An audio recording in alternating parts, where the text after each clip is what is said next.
है कि पढ़ने बैठते हो लेकिन मन नहीं लगता, किताब खुली होती है लेकिन दिमाग कहीं और भटक रहा होता है, तभी मोबाइल हाथ में आ जाता है, एक वीडियो, फिर दूसरा, फिर तीसरा, और पता ही नहीं चलता कि 1 घंटा कब निकल गया। उसके बाद अंदर से एक आवाज आती है, आज भी कुछ नहीं किया, और वहीं से गिल्ट शुरू हो जाता है।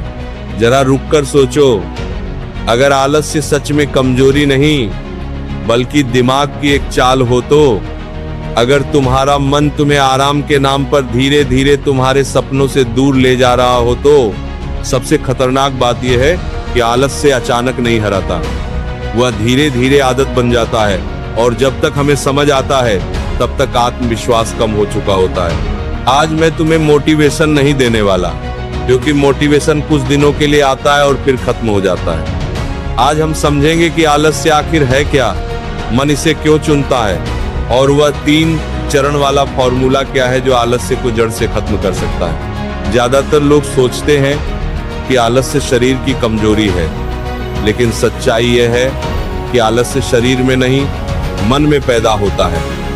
आध्यात्मिक ग्रंथों में आलस्य को तमस कहा गया है। तमस यानी जड़ता, रुक जाना, जरूरी काम को टालना। ध्यान से देखो, जब मोबाइल चलाने की बात आती है तब थकान महसूस नहीं होती, लेकिन जैसे ही किताब खोलते हो नींद आने लगती है। क्या सच में शरीर थका हुआ है? नहीं, मन कठिन काम से बचना चाहता है, मन तुरंत सुख चाहता है, मेहनत नहीं। पढ़ाई का फल देर से मिलता है, लेकिन मोबाइल का सुख तुरंत मिल जाता है, इसीलिए मन आसान रास्ता चुनता है।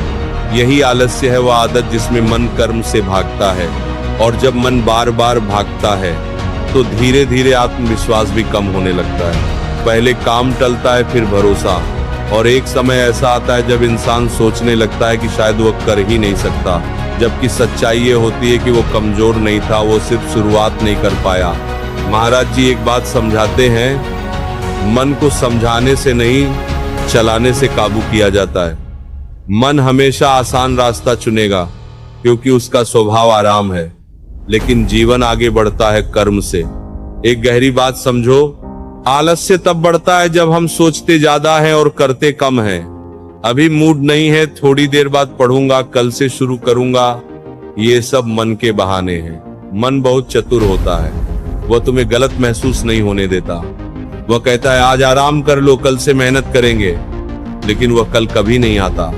संयम का मतलब खुद को सजा देना नहीं है। संयम का मतलब है कि जब मन भागना चाहे तब तुम उसे धीरे से वापस काम पर ले आओ।